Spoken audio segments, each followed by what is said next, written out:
Great. My name is Miriam Amarsadegi. It's a pleasure to see you again. It's a pleasure to see your teacher, Ms. Boland. I know she's been outstanding on the social media. It's great to see that spirit. I'm a board member of the Center for Civic Education. I judge this annually, and I have devoted a large part of my career to providing civic education to people living in not free countries. I'm originally from Iran. And one more thing I usually say about myself, which I can't really remember, so it doesn't matter. You're an alumna of the program. Yes, that's right. The first year was offered on the bicentennial of the U.S. Constitution. I'm Sue Leeson, Senior Justice, Oregon Supreme Court. I'm Tim Moore from the Center for the Study of the American Constitution at the University of Wisconsin in Madison, Wisconsin. It's great to be here. If you could introduce yourselves. Good afternoon, judges. We are Unit 1. Our unit focuses on the philosophical and historical foundations of our government. My name is Georgia, and I will be studying political science at Middlebury College this fall. Hello, I am Dylan. I'm an enlisted U.S. Army infantryman, and I will be in Fort Benning in July. Hi, I'm Gigi, and I'll be studying at the University of Connecticut, political science and English. But for now, we are all seniors at Trumbull High School, and this is our teacher, Ms. Boland. We thank you for being here with us today. Well, for now, you're seniors. Okay, well, that could go a lot of different ways. Gigi, you might want to speak a little louder in the introduction. It was a little soft. Well, and Dylan, I'm having trouble hearing you. Yeah. All right. The question we're going to do today is we're going to spend a little time with Benjamin Rush. Question number 1. Quote, the American War is over, but this is far from being the case with the American Revolution, end quote. To what extent, if any, did revolutionary principles influence constitution making during the founding period? What problems, if any, does the principle of consent present when creating or amending constitutions? To what extent, if any, are revolutionary principles evident in modern times? You may begin. The revolution was in the minds of the people, and this was effected before a drop of blood was drawn. To John Adams, revolution was not a battle, but a change in principle and mindset, encompassing the ideas which would propel the colonists to freedom. Equality amongst men was pivotal to the dissolution of the political bands which tied the colonists to the crown. In the Declaration of Independence, Thomas Jefferson asserts that all men are created equal, echoing the sentiments of John Locke in his second treatise. To the founders, equality refuted the divine right, and therefore made them equal to the crown and its constituents. Following the overthrow of the British crown, we the people became a sovereign power united under a new government, which would derive their just powers from the consent of the governed. Popular sovereignty was the driving force behind Article 7 of the Constitution, which put in place the ratification process, ensuring that consent was a focal part of constitutional creation. To make the people a part of the process, states changed previous voting requirements, allowing more of the population to take part in these historic elections. These actions were, in the words of Akil Reed Amar, the most democratic deed the world had ever seen. In order to avoid the threat of direct democracy while simultaneously maintaining popular sovereignty, our founders created a government where representatives would be the vessels through which citizens expressed their consent. Thus the colonists sang their war cry, no taxation without representation. Because of our representative government, one of the only true forms of expressed consent comes from elected officials making decisions on our behalf. Due to this, consent can cause a problem when the will of the people is not properly reflected. Today, with 253 voter suppression bills being introduced in 43 states, and the fact that the Supreme Court cannot declare partisan gerrymandering to be wrong, the question remains, do our representatives truly represent us? In order to fix these fundamental issues, an amendment needs to be created protecting the right to vote. It would guarantee the right to vote to all adult residents in federal elections and establish a nonpartisan administrative body to run elections. While this would mitigate one of the problems that consent creates, a second problem arises, the amendment process. The amendment process subjugates consent to minority rule while trying to secure the rights of the majority, directly reversing one of the main pillars of democracy. Currently, 2% of the population can block the passage of an amendment.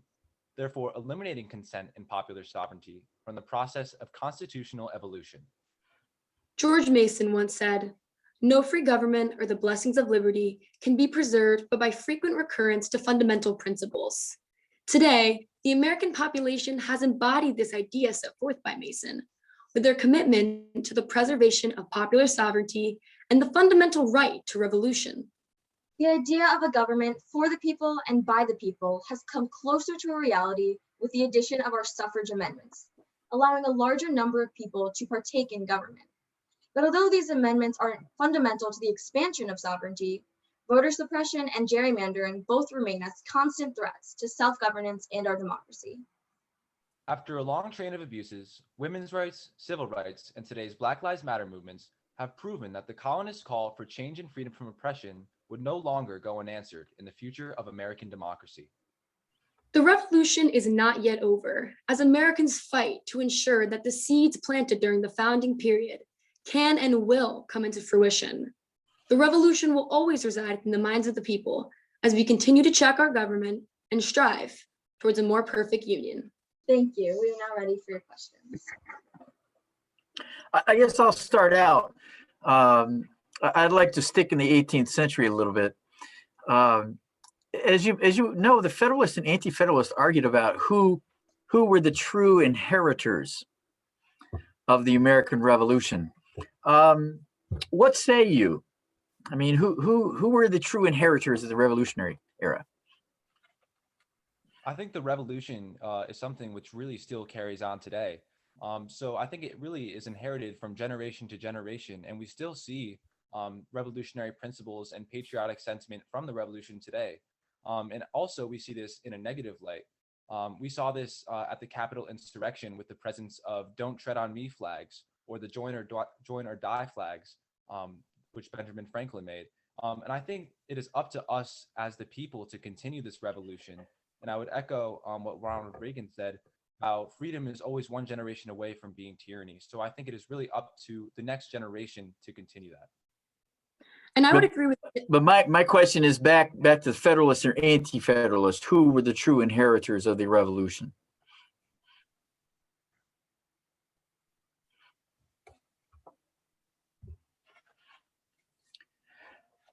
I think it really would have to be both the Federalists and Anti-Federalists, because we saw this great compromise, which was the Bill of Rights.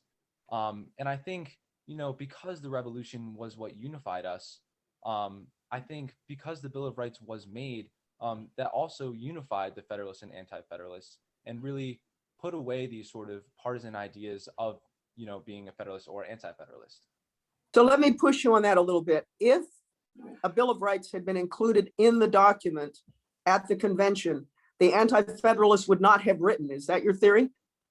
They would have been placated and we would just gone straight on to an easy ratification? Well, it wasn't an easy ratification, which I think is what Dylan is getting at. No, what I'm saying is if the Bill of Rights had been taken care of during the convention, would the Anti-Federalist objections have gone away? I think largely yes, and we see this because the whole idea of the Federalist Papers and the Anti-Federalist Papers was about their arguments in terms of these ratification committees. So I think largely yes, I do think a lot of this deliberation would go away if this had been previously done, as you mentioned. Okay, you mentioned that the revolution continues. It's not over yet. Where do you see that in America today? Where do you see the most revolutionary spirit and striving to secure consent? I think we see this with the push for protest and for the continuation of equality in our democracy. Just this year, we saw the highest number of youth protest turnout with the Black Lives Matter protest this summer, where over 27% of the youth was involved in a protest. And these protests, this peaceful action of ensuring equality and justice for all actually led to legislation being passed. We saw the passage of the Breonna Taylor law, and we saw the banning of chokeholds, and further, we're aiming towards making sure that body cams are required in all police departments. And so by protesting, we can really show our the opposite of consent and ensuring consent for the future. I would also argue that the idea of popular sovereignty, which is also really fundamental to this idea, we see it being threatened today with the introduction of a lot of voter suppression bills in Southern legislators. But we also see the push, whether it's the American people protesting or there's the introduction of legislative reform to combat this.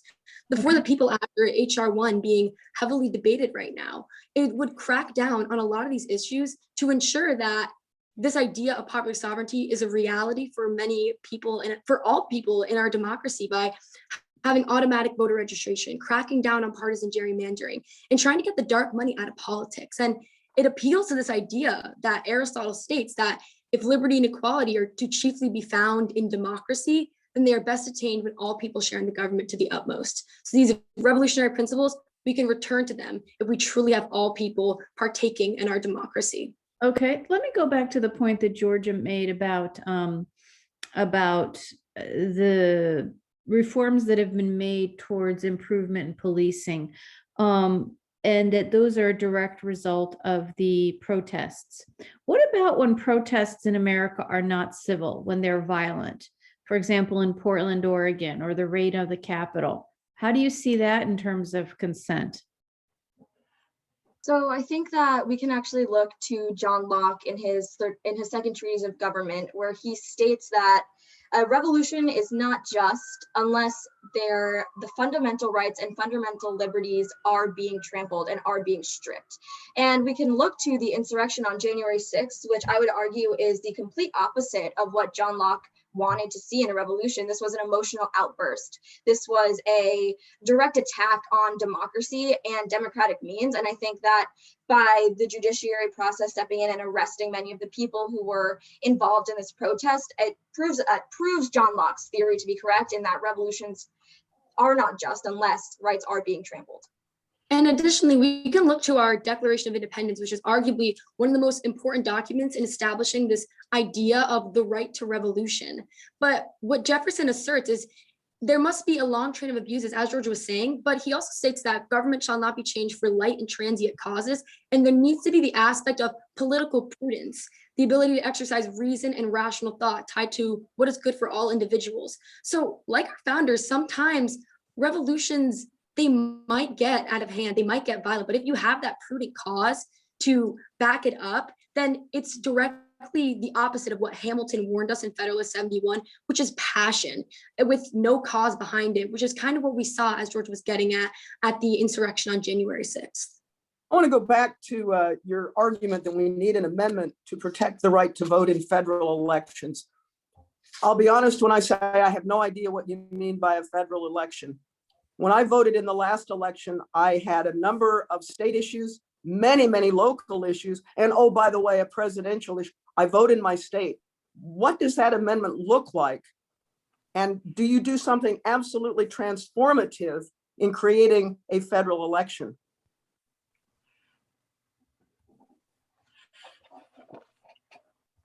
Well, I think tell me what your amendment looks like. Well, I think one aspect of that amendment that is of particular importance is our wording to choose residents for federal elections. The importance for non-citizens along with citizens to be partaking in the election of their president, the election and their members of Congress. And no, I think you're missing my point. In that same election, there are also state and local offices up. Would your rule not apply so that states could have different restrictions? So a voter shows up and they have one set of guidelines if they're voting for the president and another set of guidelines if they're voting for their state officials, including their representatives to Congress.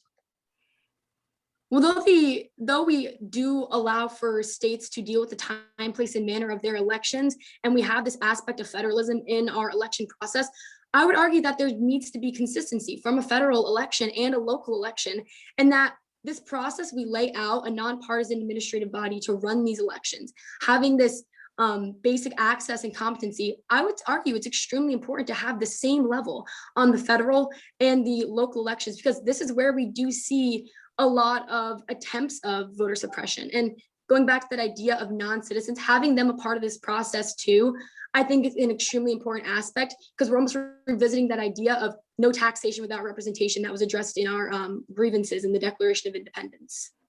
I would What? respect. I guess I'd like to ask this, since you brought us back to the American Revolution. What were they fighting over? I think one of the main things that they were really fighting over was their voices, because we saw that they really didn't have an efficient way to express themselves and consent to their government through representatives. As we mentioned, no taxation without representation was crucial, because this idea of representation, it was not really easily available to them.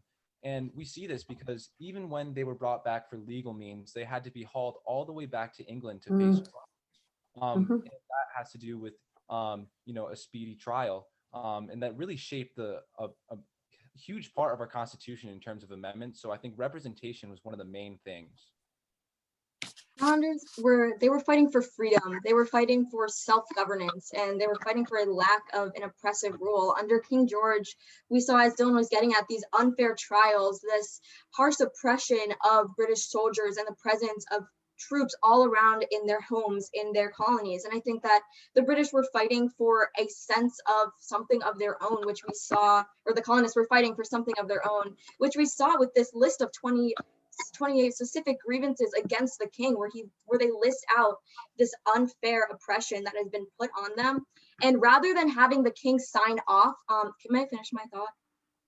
Rather than having King George sign off on these grievances, assenting to the laws that they've enacted, they go beyond that. They have a full-fledged revolution, enacting their own set of laws, enacting their own set of principles, which culminated in our Constitution. Thank you. Thank you. I'll start with the feedback, since I read the question. I am intrigued by you starting with Adams. In your opening statement, you start, I believe, from a quote from the 1760s. Now that's interesting to me, because if Adams is right, we're 10 years before the Declaration. And that's kind of why I wanted to circle back on that last question, like, what were they fighting over? Because I would propose that it's a strength that you start out with an early statement about the nature of the beginnings of the revolution. As you probably well know, that the issues may change. In my estimation, they do change over time in the next 10 years, meaning what some people were fighting for might not have just been for freedom or voices and taxation, better tax policies, or better representation. So I'm really happy that you start with Adams in the 60s. But having said that, I would have liked to hear a little bit more about maybe the diversity of motives in this Revolutionary War, and why Rush might have said that maybe these subsequent reform movements are rooted in the American Revolution. So I'm intrigued by that start. I also think you did a good job of explaining some consent issues as it relates to voting. I think that was a strength of this presentation. I would challenge you to think about whether policy is the same as consent. Creating constitutions might be a little bit different than inputs in elections. I know there's a debate about that, but maybe think about that a little bit. But I think the strength of your presentation is your articulation that voting is a fundamental feature of this issue of consent. So thank you very much. I agree. It was a very strong presentation. I also appreciated the way you started out, where I'd push you a little bit, is I don't know what the founding period is. Did it start with the adoption of state constitutions? Did it start with the Constitutional Convention in 1787? So much went on in that time period. And what did we revolt from? King George is a rhetorical whipping boy in the Declaration. When you look at, he has conspired with others. What are they talking about? Parliament. Parliament was sovereign. And so we revolted against a parliamentary system that apparently wasn't working, even though it reappears and is the core of Madison's Virginia plan. So you kind of wonder, what's going on here? I just need you to do some additional clarity so that I know the framework within which we're talking when we discuss something called a founding period. Equality, popular sovereignty, and consent seem to be the three elements that you focus on most significantly, but consent can't be a principle as much as it is a problem, as you point out, the threat of direct democracy. So I needed you to put, again, some limits or some boundaries around the notion of consent and whether it's a principle or an aspiration, but contains potential dangers. I don't know how you looked at the last election, but I came away awfully glad that states are still in control of election processes, and so admire the state elections officials who stood up to the threat of tyrannical executive power. That was astonishing. And I hope Americans learn something about that to where they will start to respect the Anti-Federalists again. They were worried about much more than a Bill of Rights. They were worried about the executive becoming, the presidency becoming tyrannical. They were worried about the lack of power in the states and the communities closest to the people. So I can't dismiss them quite as easily as you can, but you do a terrific job defending the turf that you have established, and the focus on voter suppression and so on makes a whole lot of sense. Thanks for a very fine presentation. I very much agree. I appreciated the granularity. You know, when I asked about current day protest, you had your answer down. You had anticipated, you know, what are the gains from the protests around race and George Floyd, and then you took it back immediately from Georgia, went to Gigi, talking again about voter suppression. So bringing it back, as my colleague Sue Leeson said, to your founding argument in your own presentation. A lot of hard work. It was clear. It was evident. Yeah, really good. Thank you. Thank you.